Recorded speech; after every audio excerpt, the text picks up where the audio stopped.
Hey, what's up, everyone? So today we're going to talk about why a product might succeed in one marketplace but completely flop in another. I'm calling this case study Marketplace Madness. So it's a little bit clickbaity title, I guess. Hopefully the content delivers here. In any case, I want to walk you through something I'd never seen before. I've been doing affiliate marketing for a long time. I thought I'd seen pretty much everything. This one kind of hit me by surprise, to be honest with you. And I'm going to have to keep the details here guarded to some extent. I observed this with one of the clients that I work with. So I'm not going to be able to share a whole lot about the products or the marketplaces involved here. But I'll give you enough color that I think we can go through the story and kind of draw on some of the biggest observations and lessons, because I do think there's some important things here to learn. So if I kind of start from the beginning, we were working with this lender to get their affiliate program started. And then in their case, they were not starting from scratch, but pretty early days of their program. So they had the luxury of designing a product just the right way, even all the way to underwriting. And there were kind of little nuances and details that we were able to address before the first launch. And so we took several months here in kind of preparing for that. Presented it to the first marketplace / affiliate partner. They saw the potential, they got it. The product seemed to address the gap in the marketplace. And off we went, we launched it, and the results, I think, were definitely positive. I think the lender was definitely very pleased with the results, and the affiliate seemed to also be satisfied with kind of the results. The program's still in kind of early days here, but we did see strong signal that we were delivering something unique and valuable to customers and to that affiliate partner. So that all went super well. As you can imagine, the confidence level with that lender increased. And then we said, okay, we have a playbook now. Let's go take this to the other marketplaces. And one conversation in particular, we had a conversation with the leaders over on the business development team. And they didn't seem nearly as bullish on the product as the first affiliate partner we spoke with. We didn't make too much of it. We kind of continued forward thinking we had a playbook here that was repeatable across essentially every affiliate platform / partner. And then, we go through the hard work of getting in there, launching the offer, and basically crickets, to be honest with you. The volume wasn't there. And then the traffic coming through was just a very different through the door audience. So while it wasn't possible for us to prove it with data, like we could see the approval rates were much lower. It looked like an adversely selected audience, and we persisted. We weren't overly worried about it. I've done this enough to know that early launches can not go the way you want them to. So usually there's iterations involved. But what was noticeable and kind of palatable from the partner was just kind of their level of conviction regarding the offer working at all was quite low, almost to the point where I felt that the affiliate partner didn't have conviction at all in the offer. So we started going through it, unpacking the data, having deeper conversations. We ended up giving it a second try. So we adjusted certain things about our approach to the relaunch, and yet again, the product not really working. And what we were hearing from the partner was, hey, your product's just not competitive. Like, it doesn't convert well, people don't want it. And it was really hard for us to get our arms around why that would be the case. Remembering, again, we just launched in another platform that on the surface seems similar enough, but we started diving in to the data. So we said, okay, all right, it seems like this partner's actually now taken 2 good faith efforts here to launch the product. It isn't working. It doesn't seem like there's executional problems on their end. They were very open and transparent in communicating what they knew about it, and everything seemed to be working. It didn't seem like landing pages weren't firing or data wasn't going back and forth. It just literally did seem that for whatever reason, their offer serving engine didn't want to promote the product as much. Either that or just consumers weren't attracted to the product. So we started digging.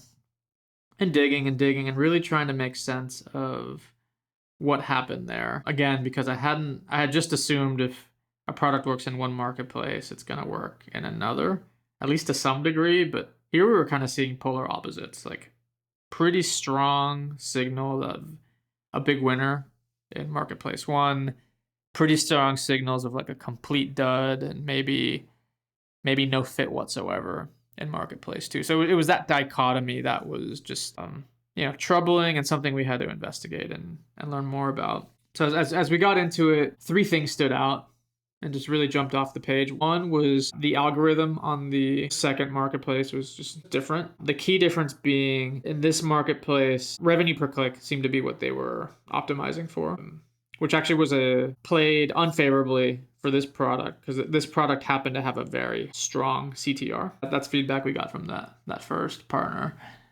So we said, okay, all right, well, that's a benefit we thought we had. We're not getting credit for it here. Okay, so fine. So there was this algorithmic difference, which is understandable. There's nothing we can really do to get an affiliate partner to change how they run their business. So that was understandable. We processed that. The second, as we really got into it, the competitive set was quite different. So the composition of the offers, the partners, the lenders in there, notably different, actually, as we did our research. On the surface, they looked about the same. But then as we kind of went offer by offer and really stared at the composition of other offers in the segments we were targeting, we could start to see, oh, wow, the playing field here is different. And it wasn't so much about more competitors. It was more around the nature of those offers and how they might compare to the offer we were promoting. There was a competitive set difference, and it was clear to us this competitive set was going to be more difficult for us to compete with. And it connects to point three, actually, which was the offer presentation layer in this marketplace was different. So the features, the way that kind of the features of the product were rendered didn't play as favorably to this lender's offer, just because it didn't seem to highlight the things that were best and that consumers really loved about the product.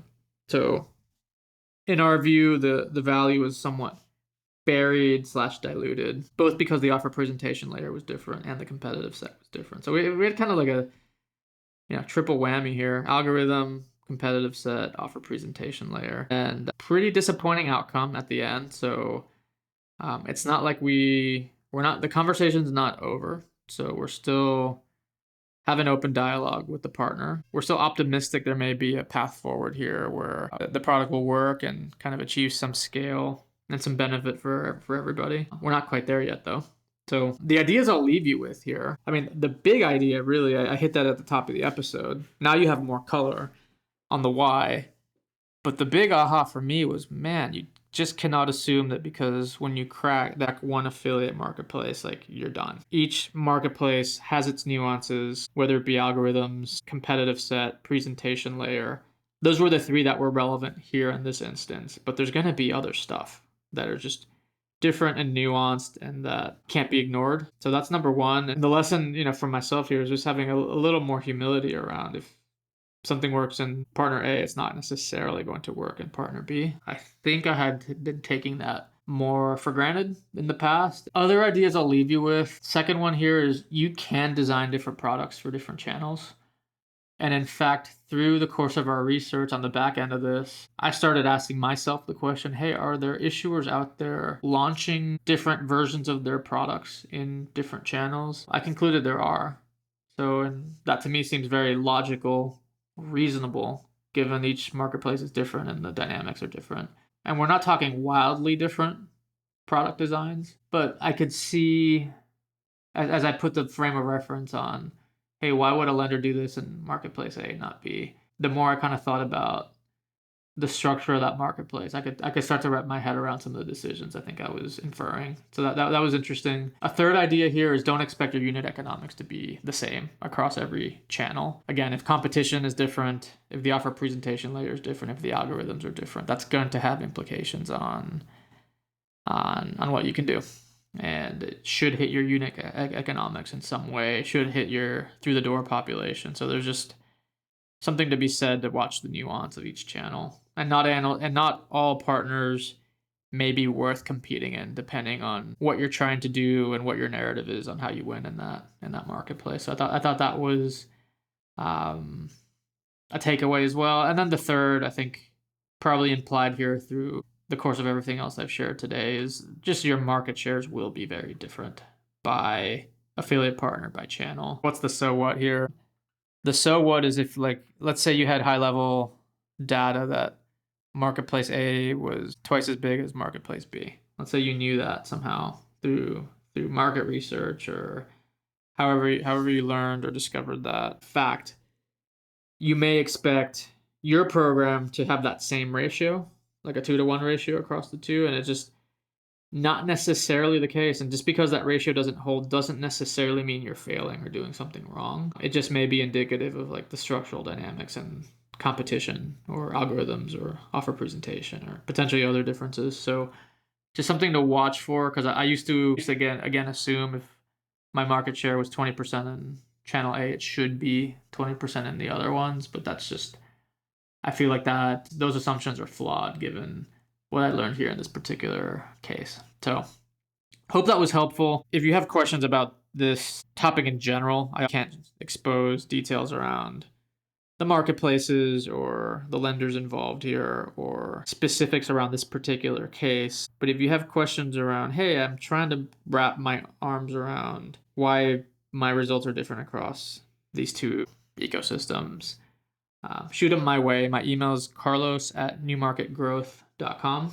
And just a quick plug for my business, New Market Growth. We do strategic advising, consulting, operational work for lenders, and we help them, and we look for lenders that are really trying to grow their affiliate programs rapidly and are trying to do it prudently with good unit economics and with sustainable loss performance. So if that's something that's interesting to you, hit me up. Again, carlos@newmarketgrowth.com is my email. And that's it for today. See you all next time. I want to pause here for a second to tell you about one of our sponsors, Spinwheel. They've built an API that streamlines your lending application form with just 2 fields. When a customer shares just their birth date and phone number, they can go grab all the information needed to pre-fill their application form. So regardless of what channel you play in, you know that the higher the application rate goes, the lower your cost of acquisition becomes, and the more media you can buy to generate growth. Additionally, they can give you real-time verified consumer credit data and seamless payment processing, which can help you serve customers beyond the initial application. To see a demo, go to spinwheel.io or check out the link in the show notes. It'll hook you up straight with their head of growth. If you want to support the show, the number one thing you can do is go to thefreetoaster.com and sign up for our newsletter. You're going to get a couple pieces per week of news, information, insights, and podcasts like the one you're listening to right now at the intersection of marketing, lending, and technology. That's our niche. We don't plan to go outside of that. It's the only publication I've seen out there on the internet that dials into this zone. So if you want to support us, sign up and share it in your favorite Slack channel.